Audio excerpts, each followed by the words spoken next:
प्रथम थर पर आपण देखिथे गत काली परदिन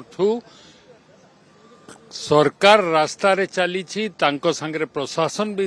रास्ता रे चली सरकार परिवर्तन हो जाइछि बोलिकरी लोकंको मन भितरे गुटे कथाटा स्पष्ट हिसाब रे आसी जाइछि एवं आज माननीय प्रधानमंत्री जो कथा निर्वाचन पूर्व कहितले सुभद्रा योजना माध्यम रे मां मान को 21 रु 60 वर्ष रो मां मान को जो प्रकार आर्थिक साहाय्य देबा पई ताकू निजे तांको पवित्र जन्मदिन रे आसिकरी ओडिशा रो मां मान को खाली घोषणा नहीं डीबीटी माध्यम रे तांको बंटन आरंभ करी जाइछन। आपण देखितबे जो प्रकार शांतिपूर्वक वातावरण रे समस्त मां मान को मुहुरे जो माने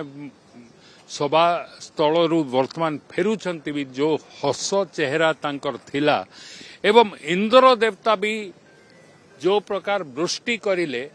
नरेंद्र गर्जी करी आपण को सबू देई करी गले। धन्यवाद।